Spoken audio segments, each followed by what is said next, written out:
castelo forte é o nosso Deus. Bom dia, queridos irmãos. Bom dia, queridos irmãos. Bom dia. Bom dia também àqueles que nos acompanham pelo YouTube. Que o nosso Deus seja louvado como tem sido nesta manhã. E agora, meus irmãos, nós chegamos ao momento em que Deus falará conosco por meio da sua palavra. E eu gostaria apenas de dizer aos irmãos que nós passaremos por um processo de eleição para presbítero, considerando o vencimento próximo do mandato do nosso irmão presbítero Romar. Então, para isto, o conselho deliberou que no dia de hoje o pastor pudesse trazer, por meio dos sermões, orientações à igreja quanto a esta nobre atividade que é a vocação do presbítero. Então, tanto agora pela manhã quanto à noite, nós faremos a exposição de dois textos bíblicos que tratam exatamente sobre o papel do presbítero, o papel do oficial na casa do Senhor. Então, eu quero convidar os irmãos para abrirmos agora pela manhã a primeira carta de Pedro, no capítulo 5, nós vamos ler os versículos de 1 a 4. Primeira carta do apóstolo Pedro, no capítulo 5, versículos de 1 a 4. E eu quero pedir aos irmãos que, por gentileza, acompanhem a leitura que eu farei destes 4 versos da palavra do Senhor. Então, diz-nos assim o Espírito de Cristo por meio do apóstolo Pedro. Rogo, pois, aos presbíteros que há entre vós, eu, presbítero como eles, e testemunha dos sofrimentos de Cristo, e ainda coparticipante da glória que há de ser revelada. Pastoreai o rebanho de Deus que há entre vós, não por constrangimento, mas espontaneamente, como Deus quer, nem por sórdida ganância, mas de boa vontade, nem como dominadores dos que vos foram confiados, antes, tornando-vos modelos do rebanho. Ora, logo que o Supremo Pastor se manifestar, recebereis a imarcessível coroa da glória. Amém, meus irmãos. Vamos orar mais uma vez? Querido Deus, nós te agradecemos o privilégio que temos de abrirmos a Tua palavra e ouvirmos a Tua voz. Obrigado, ó Pai, por tudo que já fizemos até aqui, pelos cânticos entoados, ó Deus, que demonstram a nossa devoção e piedade ao Senhor, declarando que Tu és o dono do nosso coração, declarando que só em Cristo, Teu Filho, nós podemos de fato receber a salvação, declarando, ó Deus, também que o Teu sangue em Cristo Jesus nos salvou dos nossos pecados. Obrigado, ó Pai, também pelas orações que já dirigimos a Ti, invocando, ó Deus, a Tua presença, reconhecendo a Tua soberania entre nós e sobre nós. Também, ó Deus, confessando os nossos pecados, clamando e intercedendo pelos nossos irmãos. E agora, Senhor, que a Tua palavra fale aos nossos corações. Nós queremos, ó Deus, que o Senhor, pela Tua misericórdia, nos instrua nesta manhã, a partir deste texto tão significativo, que aborda, ó Deus, aquilo que o Senhor requer daqueles a quem o Senhor mesmo chama para guiar a Tua igreja. Que o Senhor, portanto, nos ajude a entendermos a Tua palavra, ajudando-me, ó Deus, na exposição com clareza, com fidelidade, e também aos meus irmãos, quanto a ouvirem a voz do Senhor com a exatidão que o texto, de fato, pretende. Fala-nos, ó Pai, nesta manhã, isto te pedimos em nome de Jesus. Amém. Meus queridos irmãos, todas as vezes que nós vamos escolher alguém para algum cargo de liderança, talvez a pergunta mais importante que venha na nossa cabeça seja: que tipo de líder eu desejo ter? Em quem eu devo votar? Qual pessoa eu devo escolher? E esta é uma pergunta que nós fazemos não só no âmbito eclesiástico, mas também no âmbito civil, como de fato os irmãos têm feito nesta eleição, por exemplo, para prefeito de nossas cidades. A questão é que, de fato, nós temos expectativas com relação aos nossos líderes. E nós sempre perguntamos, bom, o que eu pretendo ou o que eu quero de um líder? E talvez você pense num líder que seja uma pessoa relevante do ponto de vista das suas posições. Aquela pessoa que tenha presença, aquela pessoa que tenha argumentos para discutir os pontos que você entende serem pontos importantes. Ou talvez você pense naquele líder que seja uma pessoa influente dentro da comunidade onde você quer se fazer representar. Então, imagine alguém que tenha influência, por exemplo, entre os jovens. E os jovens querem ter um representante ali nesta liderança. Então, os jovens se articulam e pensam, olha, vamos eleger este irmão, porque ele, de fato, vai nos representar ali naquela cadeira, naquele colegiado de demandas. Ou, quem sabe, nós pensamos numa pessoa que tenha alguma habilidade específica. Por exemplo, alguém que seja um bom administrador. E você pensa, olha, se ele é um bom administrador, muito provavelmente, quando ele estiver ali na liderança, ele vai ajudar na administração, então nós vamos indicar aquele irmão. E nós pensamos N habilidades, qualidades, nós temos várias possibilidades de pensar como e por que indicar alguém para cargos importantes, especialmente na vida da igreja. Mas, meus irmãos, embora estas nossas análises sejam importantes, e nem todas elas devem ser desconsideradas, evidentemente, a pergunta que nós devemos fazer não é qual líder eu quero ter para me representar, mas a pergunta mais importante é qual líder Deus quer colocar nesta função para que deste modo o nome dele seja honrado e glorificado.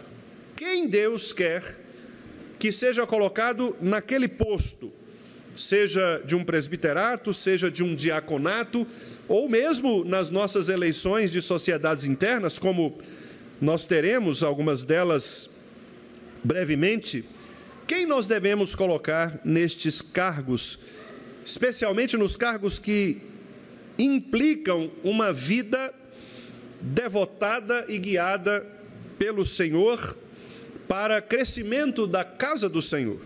Pois bem, é exatamente isto que Pedro responde nestes 4 versículos que nós lemos agora. E eu quero então chamar a atenção dos irmãos para este aspecto do serviço a Deus na liderança instituída pelo próprio Deus. E eu quero que os irmãos olhem com carinho para este texto, porque ele tem aqui inúmeras instruções. Nós não abordaremos todas elas, mas faremos aqui uma espécie de leitura panorâmica, tentando captar alguns aspectos que, penso eu, são principais, tanto no pensamento de Pedro, quanto também para a nossa vida hoje, nesta nossa sociedade contemporânea. A primeira questão que eu gostaria de mencionar aos irmãos é como Pedro inaugura este texto. Pedro utiliza um verbo que no Novo Testamento significa um clamor ou um pedido de forma especial. O verbo rogar. Rogo. Geralmente este verbo, rogar, significa, especialmente no Novo Testamento, um pedido grave, ou uma oração, ou uma solicitação, uma petição para algo que é extremamente importante. Rogo, irmãos. A ideia de Pedro, portanto, é dizer, olha, o que eu vou falar para vocês agora é de suma importância. E eu gostaria que vocês não desviassem a sua atenção, que vocês focassem agora naquilo que eu vou falar, porque o que eu vou falar pode significar o futuro da igreja do Senhor. Por isso, prestem atenção. Pedro, portanto, começa este capítulo chamando os irmãos para não se distraírem com as outras situações, mas agora focarem neste aspecto principal, que é a escolha da liderança, ou a maneira como a liderança deve se portar diante de um cenário que nós veremos agora há pouco, do qual Pedro trata. O segundo aspecto que eu gostaria de mencionar é que logo depois do verbo rogo, o apóstolo Pedro usa uma partícula que liga este texto do capítulo 5 com o trecho anterior, a partícula pois, que é uma partícula conclusiva. O que Pedro quer fazer é, irmãos, por causa do que eu disse anteriormente, em razão do que eu já ensinei anteriormente, agora nós vamos nos comportar desta maneira. Então, se é assim, nós precisamos entender o que Pedro disse antes, para que nós possamos ganhar força na interpretação do que Pedro agora vai dizer no capítulo 5. Ele já começa dizendo, olha, não olhem para outro lado, foquem a atenção de vocês naquilo que eu vou falar. E além disso, considerem aquilo que eu já disse antes, para que o que eu vou falar agora seja ainda mais significativo para vocês. E o que Pedro fala antes?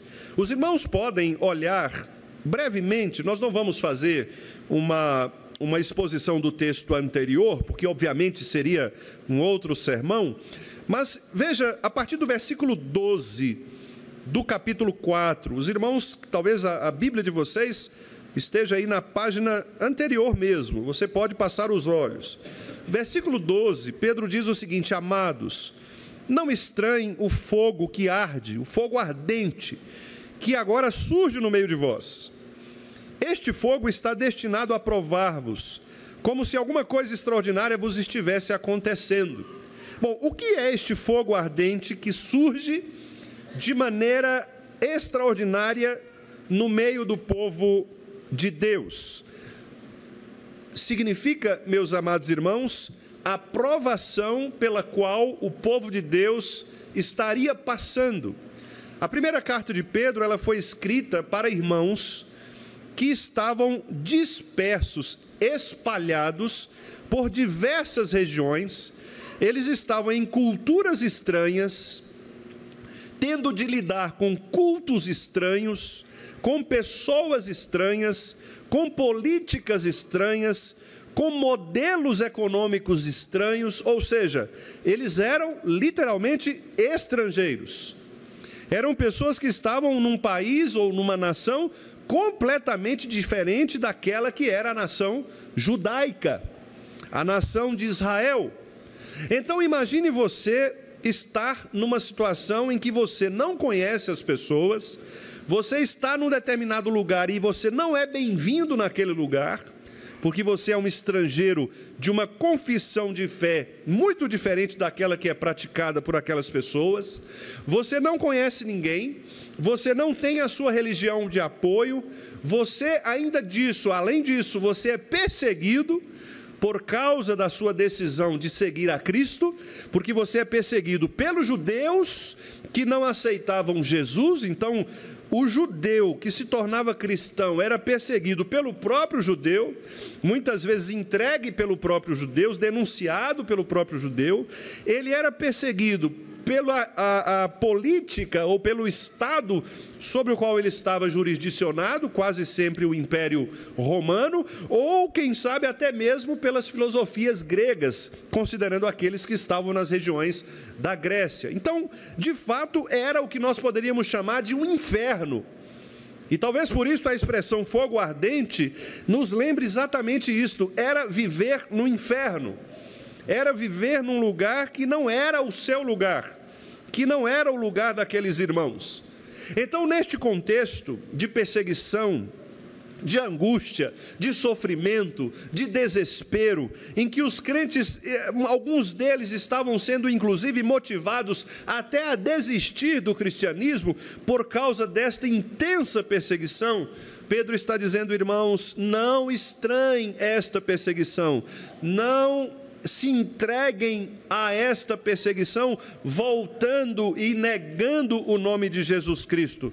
Pelo contrário, versículo 13 do capítulo 4, alegrai-vos na medida que sois coparticipantes dos sofrimentos de Cristo. Ou seja, fiquem alegres, porque o que vocês estão sofrendo agora foi o que Cristo sofreu quando, para entregar vocês na cruz a Deus o Pai, redimindo os seus pecados, ele teve de passar por todas estas situações. Ele foi perseguido, ele foi injustiçado, cuspiram nele, bateram nele, ele foi odiado pelos próprios judeus, por aqueles que eram da sua própria casa, ele foi odiado por aqueles que eram do Império Romano. Mas não se assustem, porque o que vocês estão passando é exatamente aquilo que Cristo passou para livrá-los da morte. Então, alegrem-se, porque vocês estão participando dos sofrimentos de Cristo. E se vocês perseverarem, se vocês permanecerem firmes na fé, se vocês se alegrarem em participar do sofrimento, vocês também participarão da glória de Deus. Vocês também chegarão no dia final, quando Cristo retornar, vocês estarão com Ele na glória. Aqueles que agora sofrem estarão felizes para sempre. É o que Pedro diz na parte B do versículo 3, para que também na revelação de sua glória vos alegreis exultando. Então veja que Pedro continua dizendo, olha, se pelo nome de Cristo, versículo 14, vocês são injuriados, bem-aventurados sois, alegrem-se, porque sobre vós repousa o Espírito da glória de Deus. Não sofra nenhum de vós como assassino, ladrão, malfeitor, mexeriqueiro, que é quem se intromete com o negócio de outrem, né? Mas, se você sofrer como cristão, verso 16, não se envergonhe disso, pelo contrário, glorifique a Deus.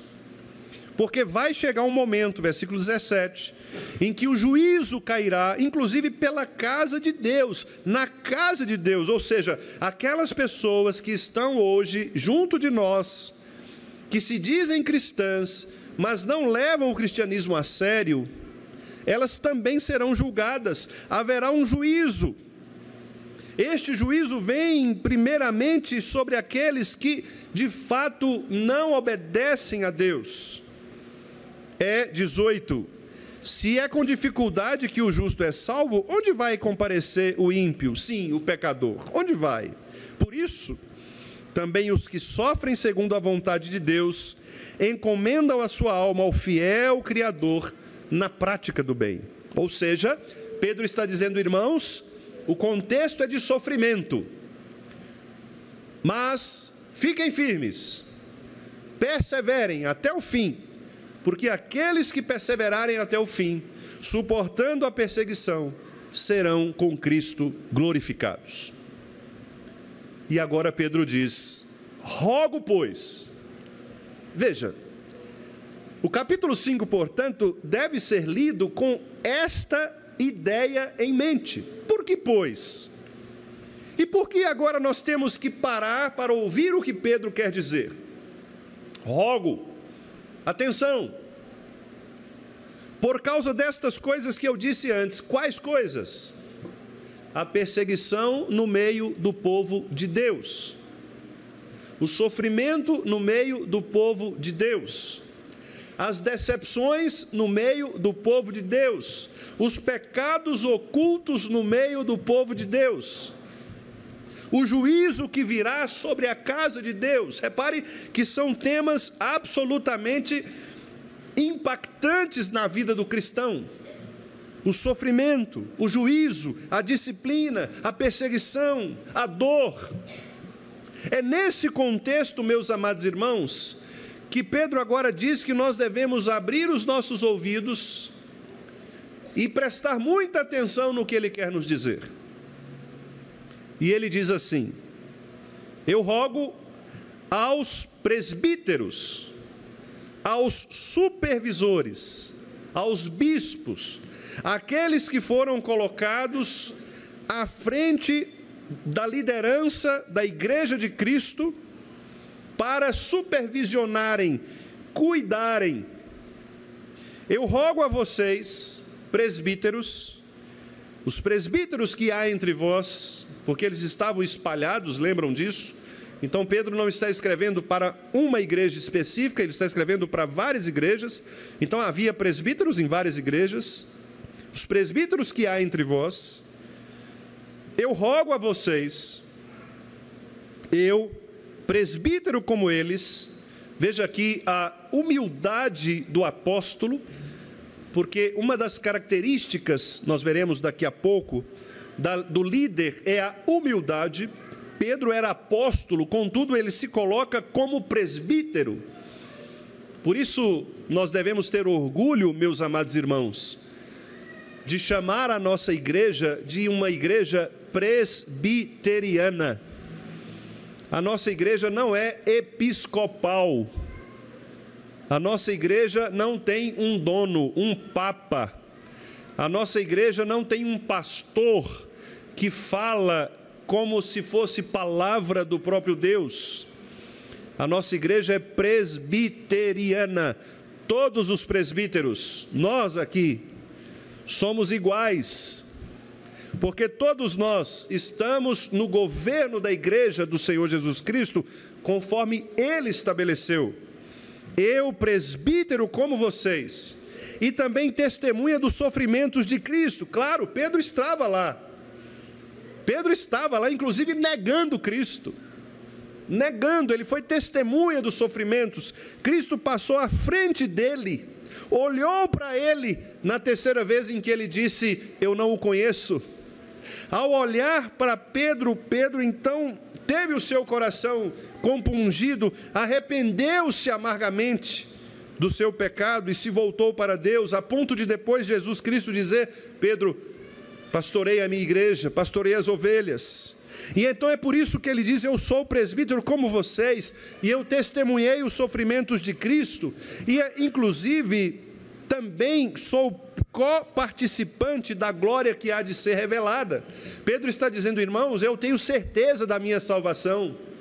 Embora eu tenha pecado lá contra Jesus, tenha negado Cristo, eu fui alcançado pela graça de Cristo, porque ao olhar para mim, eu fui compungido, o meu coração de fato se refez, eu me arrependi do meu pecado, e Cristo agora me chamou para pastorear a sua igreja. Então ele diz: eu sou testemunha dos sofrimentos, mas também eu tenho certeza da minha salvação, eu sou co-participante da glória que há de ser revelada. Repare que palavra impactante do apóstolo. Ele está dizendo: olha, eu sou como todos vocês. Eu sou um líder que fui chamado por Deus em Cristo para participar dos sofrimentos de Cristo e também para participar da sua glória. Eu sei o que é sofrer, eu sei o que é ser perseguido, eu sei inclusive o que é negar Jesus. Mas eu também sei experimentar a graça. Eu também sei que Cristo me salvou na cruz, como salvou vocês. Então, queridos presbíteros, ouçam o que eu vou lhes dizer. E então o versículo 2, repare que o versículo 1 termina com 2 pontos, porque Pedro agora vai dizer o que de fato ele quer dizer. E o que vem no versículo 2, a palavra mais importante é o verbo pastoreai. Este verbo é o verbo que vai guiar o versículo 2 e o versículo 3, porque ele vai dizer pastoreiem, e depois ele vai dizer como se deve pastorear. E aqui há uma curiosidade textual muito interessante. O verbo que Pedro utiliza aqui só aparece uma outra vez no Novo Testamento. Sabem onde? Exatamente naquele texto em que Jesus Cristo pergunta para ele: Pedro, tu me amas? Senhor, tu sabes que eu te amo. Então, Pedro, pastorei as minhas ovelhas. Pedro, tu me amas? Senhor, Tu sabes que eu te amo. Então, pastorei as minhas ovelhas. Tu me amas, Pedro? Senhor, tu sabes todas as coisas. Tu sabes que eu te amo. Então, pastorei as minhas ovelhas. A mesma palavra que Jesus utilizou para Pedro é a palavra que Pedro utiliza aqui para os presbíteros. E é óbvio que isso faz uma diferença muito grande. Porque Pedro está querendo dizer, olha, o que eu estou dizendo para vocês é aquilo que eu mesmo ouvi de Jesus Cristo. Nós somos iguais. Eu sou presbítero como vocês. Do mesmo modo como Ele me chamou, Ele está chamando vocês. É o mesmo Cristo. Não é outro Senhor, não é outro líder. Vocês não estão aqui para servir a Pedro. Vocês estão aqui para servir a Cristo. Porque do mesmo modo como Cristo me chamou, eu agora, usando as palavras de Cristo, também chamo a cada um de vocês para fazer aquilo que Cristo me ordenou fazer e que agora ordena para que vocês também façam. Pastoreiem o rebanho. Irmãos, e olha que impactante isto, porque nós estamos aqui, repito, num contexto de sofrimento, de perseguição, de angústia. As pessoas estão desesperadas. E as pessoas, quando estão desesperadas, elas precisam de pastores. Quando as pessoas estão sem rumo, elas precisam de pastoreio. Quando as pessoas estão sem disciplina, elas precisam de um pastor. Ou seja, a ideia de Pedro é que a igreja, ela não sobreviverá a estas perseguições todas, se não tiver diante delas homens que se disponham no coração a cuidar do rebanho. A cuidar do rebanho. A palavra pastorear aqui é uma palavra que na língua grega deu a origem a um termo que nós utilizamos comumente nas nossas, na expressão da nossa teologia, quando nós falamos de pastoreio, que é o termo poimênica. Poimênica ou poimenos é quando nós cuidamos, é o pastoreio efetivo, é o alimentar a ovelha. Como dizia um pastor amigo meu, muito querido, que foi o meu capelão, é colocar sal no coxo. Claro que ele não queria chamar ninguém de gado, né? Mas a ideia de alimentar, de não deixar as pessoas com fome, é você ter cheiro de ovelha, conhecer os problemas das pessoas, é você se importar com a mínima expressão de dúvida, de dor, de angústia. Como, por exemplo, às vezes, uma palavra de dizer, como você está? Está tudo bem? E às vezes alguns irmãos até se surpreendem quando nós fazemos isto, né? Às vezes a gente pergunta assim, como está tudo bem? E aí a pessoa, pastor, estou passando por isso, estou assim, estou assado, mas como é que o senhor descobriu? Né? Ora, o cheiro de ovelha, a gente olha para a ovelha e sabe que às vezes ela não está bem.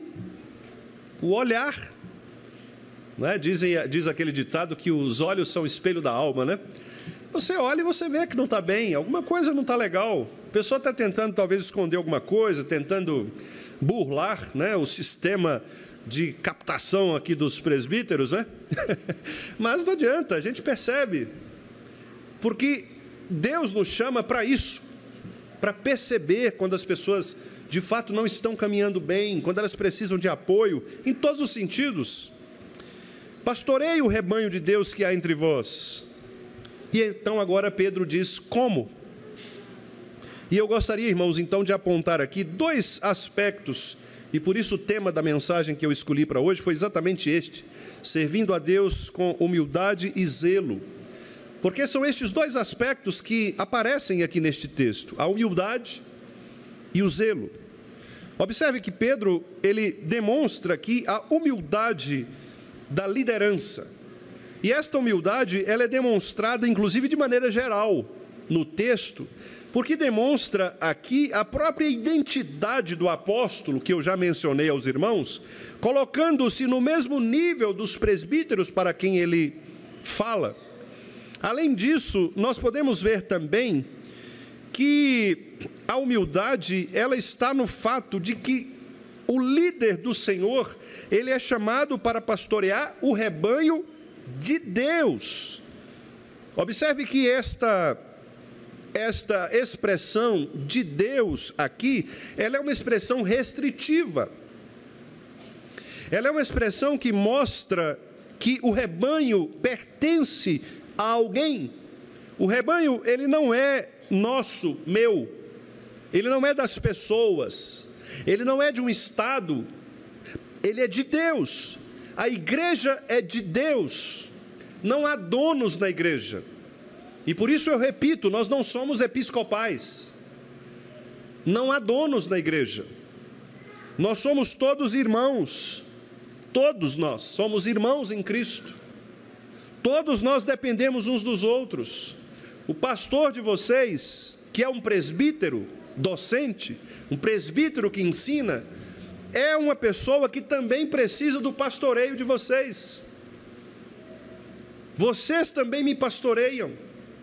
À medida que me aconselham, à medida que me corrigem, vocês também me pastoreiam. Estes irmãos que aqui estão, me pastoreiam. Por isso, nós não somos chefes, nós não temos episcopos, nós não temos papas, nós somos irmãos em Cristo. E isso deve, irmãos, portanto, estar no coração de todo aquele que deseja ocupar a liderança. Se há no seu coração o desejo de tornar-se presbítero, e Paulo diz que esta obra é uma obra excelente, portanto, não é pecado você desejar isto, não é pecado.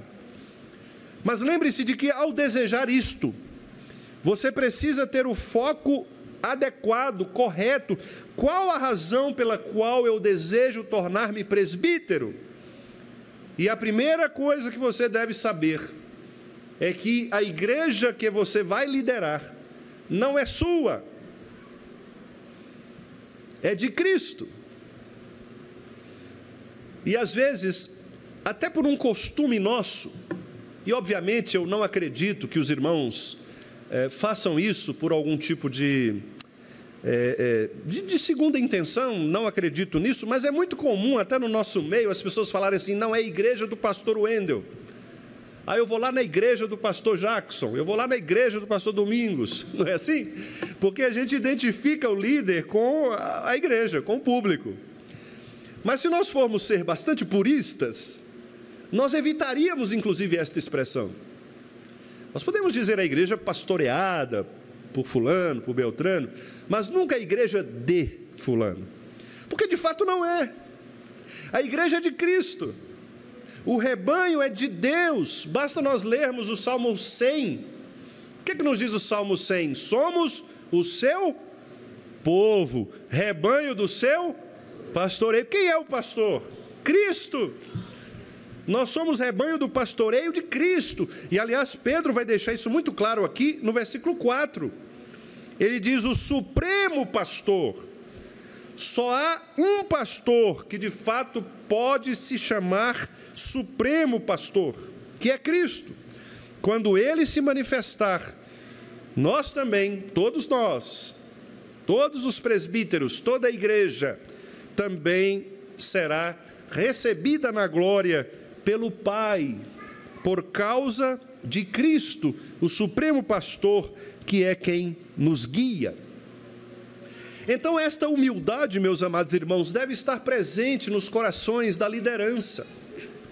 E se você ainda não sabe o que é humildade, se você ainda não aprendeu a se submeter aos seus irmãos, se você ainda não aprendeu a se calar em algumas situações, se você não aprendeu a renunciar os seus próprios gostos, as suas opiniões, em favor da opinião dos irmãos, da maioria do colegiado de presbíteros, você ainda não está pronto para ser um presbítero.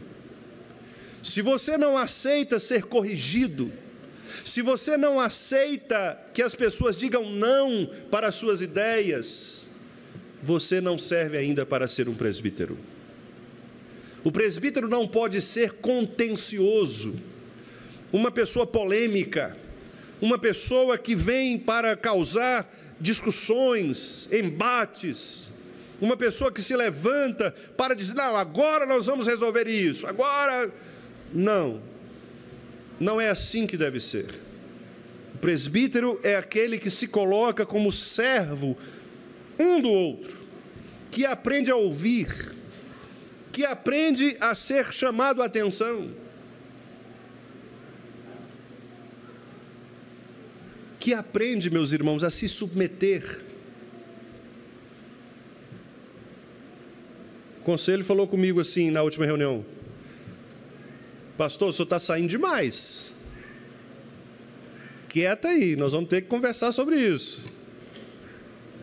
E vamos mesmo. E ai de mim se eu não conversar sobre isso, né? Graças a Deus, são irmãos que pastoreiam, são irmãos que percebem as necessidades, que, olha pastor, não vai por aí, assim não, vamos fazer assado. Irmãos, é assim.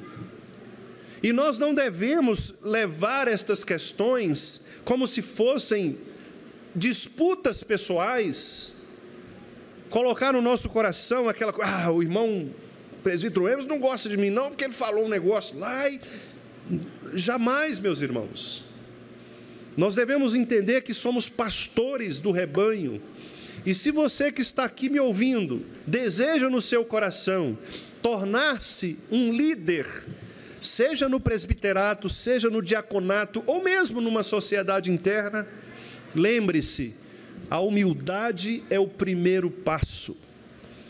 Já dizia o evangelista Dwight Moody, o início da grandeza é ser pequeno. O acréscimo da grandeza é ser menos. E a perfeição da grandeza, se você quer ser grande mesmo, seja nada. Perguntaram uma vez para Agostinho quais os três conselhos que ele daria para um líder. Primeiro conselho, humildade. Segundo, Agostinho, humildade. E o terceiro, Agostinho, humildade. Sem humildade, meus amados irmãos, não há condições de liderança. O líder que sobe no patamar, como costuma brincar o reverendo José Lapa, a pessoa joga um gilete no chão, a outra já sobe para ficar um pouco mais alta do que os demais, né? A nossa arrogância ou a prepotência natural do nosso coração. Livremo-nos disso, meus amados irmãos. E sabe como nós cultivamos a humildade? Quando nós nos submetemos ao Supremo Pastor, que é Cristo. Quando nós não entendemos que a igreja é de Cristo. E quando nós entendemos aquilo que Paulo disse lá em Efésios, sujeitai-vos uns aos outros no temor de Cristo. Quando eu me sujeito ao meu irmão que me aconselha, que me repreende, biblicamente, eu estou ouvindo o meu irmão, crescendo com ele. Mas há um segundo aspecto, que é o aspecto do zelo.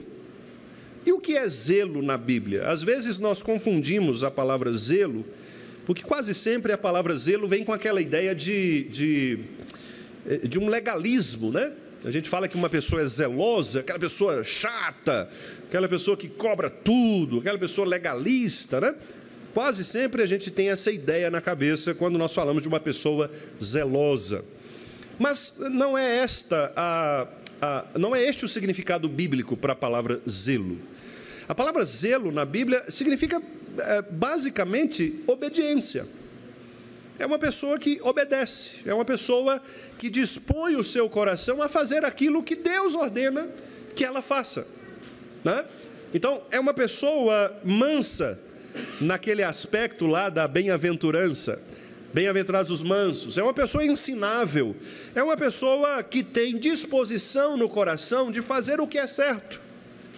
Então, se eu estou fazendo algo errado, biblicamente, um irmão chega para mim e diz, olha pastor, o que o senhor está fazendo, eu tenho a impressão de que não é uma coisa adequada, correta. Não é assim que a Bíblia diz? Bom, se eu sou uma pessoa zelosa, obviamente eu vou ouvir o meu irmão, ouvir a palavra de Deus e vou me adequar à palavra de Deus. Não, de fato, meu irmão, você tem razão, eu errei, eu pequei. Peço perdão a você, peço perdão a quem eu precisar pedir. O zelo é isso. O zelo é a disposição de fazer o que é certo, independentemente das circunstâncias. Lembre-se de que Pedro está escrevendo para pessoas que estavam vivendo em pressão. As pessoas estavam sendo pressionadas. Muitas delas presas, algumas mortas. E na pressão é muito difícil você manter a sobriedade, manter a ética, não é? Porque na pressão a tendência é você dar uma escorregadinha. Não tem nada a ver, não, vamos fazer isso aqui. Você faz algo errado para se livrar. É aquela famosa mentirinha branca, né? Ou seja, você conta uma mentirinha ali só para tapear. Se ligar para mim, fala que eu não estou. Fala que eu não estou porque eu não aguento mais falar com essa pessoa. Não é? É a famosa mentirinha que você às vezes acha que não tem problema. Você está dando um jeito ali para fugir daquela situação, mas continua sendo mentira. Continua sendo mentira. Você está mentindo, não é? Então, é mais ou menos isto. Quer dizer, as pessoas, elas são zelosas à medida em que elas entendem que aquilo que Deus exige delas deve ser feito, inclusive com alegria, com devoção, não com peso, com legalismo, mas com disposição de coração. E quais são as 3 áreas que Pedro menciona aqui que demonstram zelo da liderança? O primeiro deles, a espontaneidade, a voluntariedade. Pedro diz aí, vocês não devem pastorear o rebanho por constrangimento, mas espontaneamente, como Deus quer.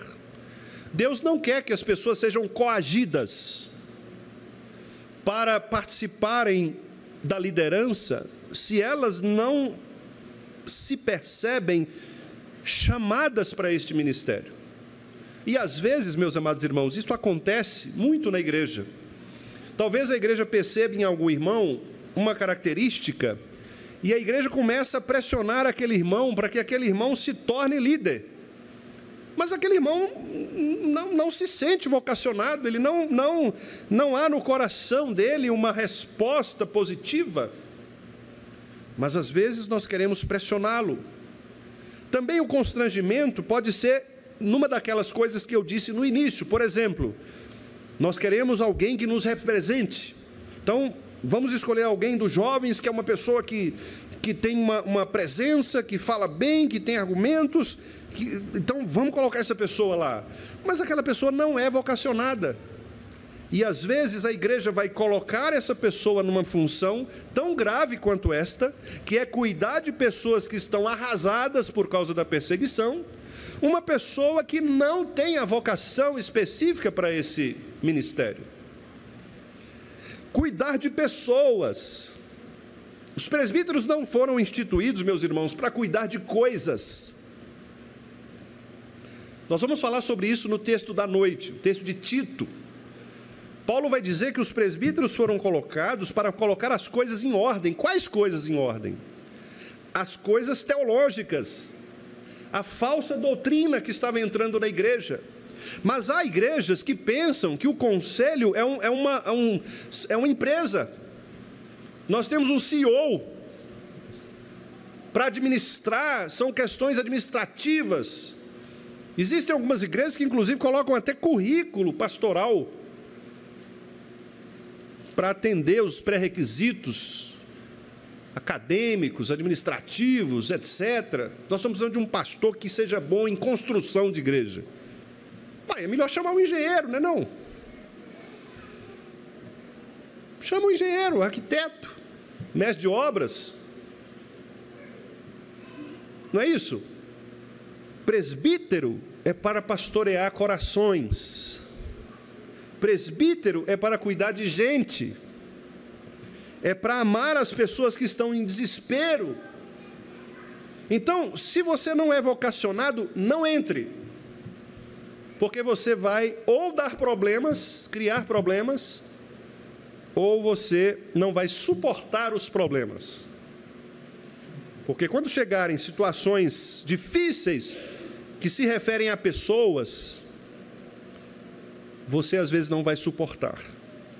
Há situações difíceis, há decepções, há assuntos que nós devemos tratar sobre lágrimas, há decisões que o conselho toma em choro, porque são muitas vezes coisas que nós não podemos mudar, muito embora o desejo do nosso coração seja transformar o coração daquelas pessoas.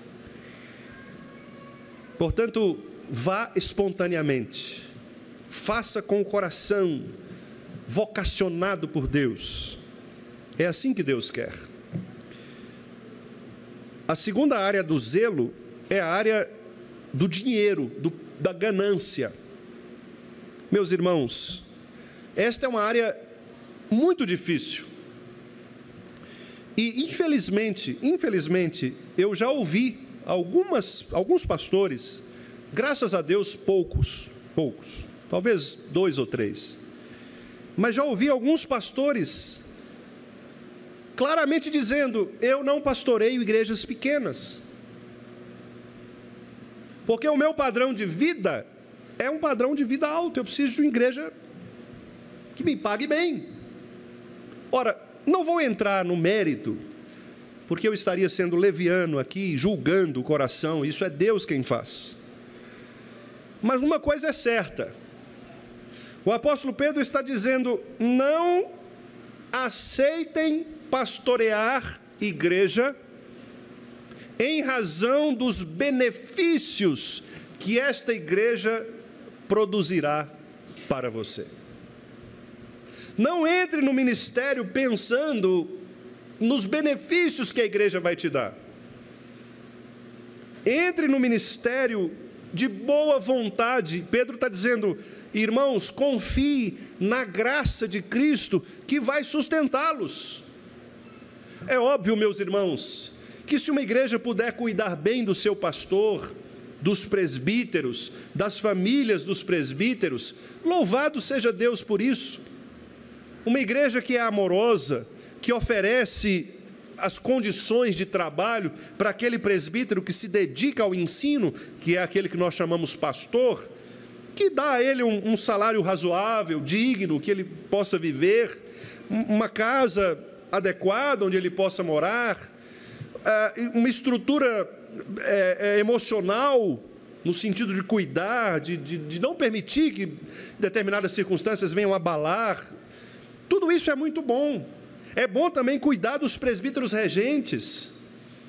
Irmãos, orarem pelos presbíteros regentes, cuidar dos irmãos, dos presbíteros regentes, das esposas dos presbíteros regentes,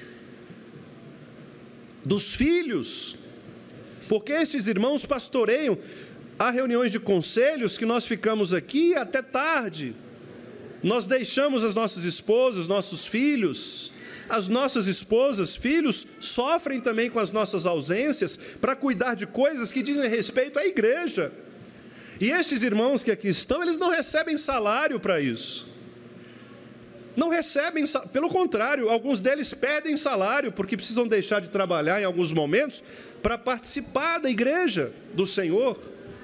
Por isso, esses irmãos precisam ser amados, precisam ser respeitados, precisam ser cuidados. As suas esposas devem ser amadas, cuidadas, respeitadas. Não aceite falar mal de presbítero ou da família de presbítero perto de você. Não aceite.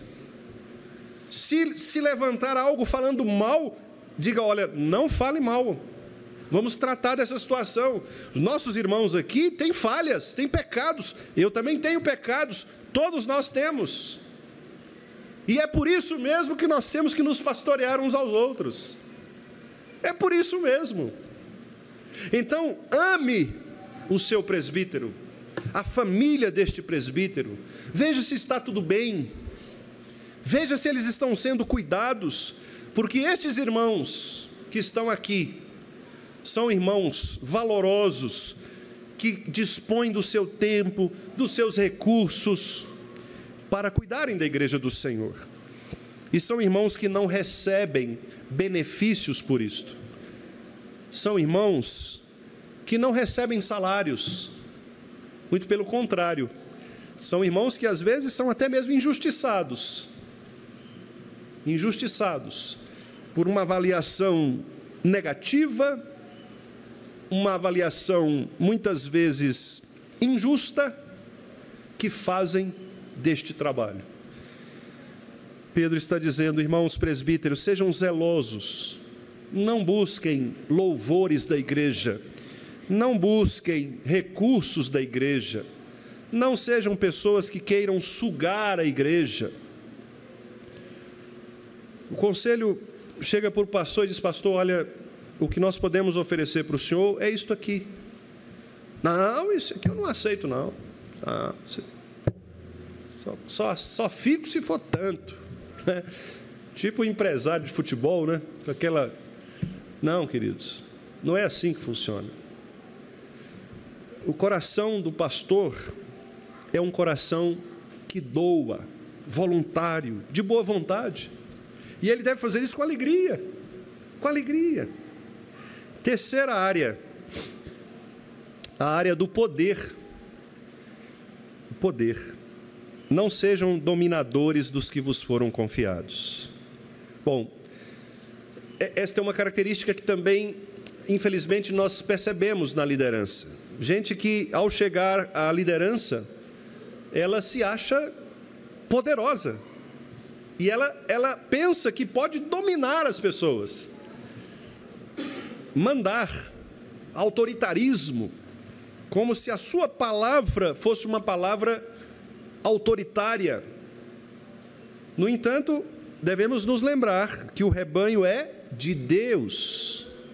Devemos nos lembrar que nós estamos aqui para cuidar das pessoas que estão sofrendo. Imagine você estar diante de pessoas que estão sofrendo e você se tornar um dominador, um explorador. A palavra aqui é uma palavra que tem muito a ver com exploração. Dominador é aquela palavra que explora o outro, é aquela pessoa que explora o outro. É aquela pessoa que pisa ainda mais naqueles que estão feridos. É aquela pessoa que tem palavras duras, ríspidas, quando na verdade alguém precisa ser acolhido, abraçado. Meus irmãos, Jesus sabia fazer isso de uma maneira muito sábia, perfeitamente sábia. Houve momentos em que Jesus disse, raça de víboras. Mas houve outro momento em que Jesus disse, olha, vocês estão cansados? Passemos para outra margem, vamos descansar. Jesus sabia lidar com pessoas. É o que a palavra chama de compaixão. É você se colocar no lugar do outro, chorar com o que chora, alegrar com os que se alegram. Por isso, o pastor não pode ser um autoritário, não pode ser uma pessoa cuja opinião válida é somente a dele, não pode ser uma pessoa que faça bico quando ele é vencido. Não.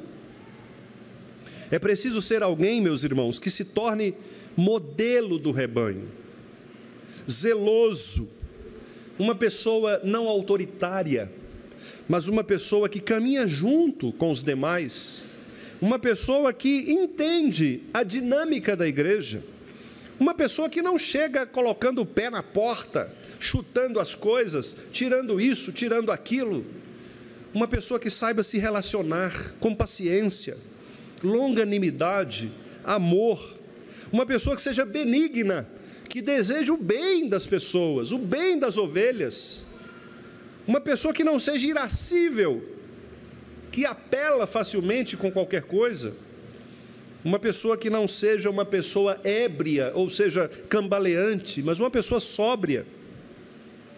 Meus amados irmãos, humildade e zelo. Pedro está dizendo, queridos, vocês foram colocados para pastorear pessoas sofridas. Então, não se preocupem com outra coisa, a não ser pastorear. Cuide destas pessoas que estão sofridas. Como, Pedro? Espontaneamente, com um coração voluntário, desejoso de servir as pessoas, sem esperar retornos materiais, vantagens financeiras, vantagens de popularidade. Cuidem das pessoas, sem dominá-las, sem pisar nelas, sem humilhá-las. Sejam vocês modelos do rebanho. Qual prêmio, Pedro, nós vamos receber por trocar a nossa vida boa por uma vida sofrida, tendo que sofrer com os outros, abrindo mão das nossas particularidades, do nosso tempo? Que prêmio nós vamos receber, Pedro? Vale a pena passar por tudo isso? Vale a pena ser presbítero? Vale a pena? Pedro responde no versículo 4, sim, vale a pena. Sabe por quê? Quando Cristo voltar, você estará com Ele na glória. Logo que o Supremo Pastor se manifestar, você receberá a imarcessível coroa de glória. Talvez aqui nós não recebamos nada. Talvez aqui nós sejamos injustiçados, empobrecidos, xingados, presos. Não sei. Talvez nós tenhamos que sofrer todas estas coisas, mas de uma coisa eu tenho certeza: aqueles que se colocam voluntariamente, aqueles que se colocam de boa vontade, aqueles que se tornam modelos, estes receberão, meus amados irmãos, a imarcessível coroa da glória, quando Cristo Jesus, o nosso Senhor, voltar. Se você quer ser presbítero, pense nestas coisas. Aos meus irmãos que já são presbíteros como eu, que também pensemos nestas coisas continuamente, porque é esta promessa de estar com Cristo e de receber o prêmio de Cristo que aquece o nosso coração para servi-lo. Que Deus nos abençoe, abençoe a igreja, e que a nossa escolha seja uma escolha sempre adequada para aqueles que serão nossos líderes, nossos pastores.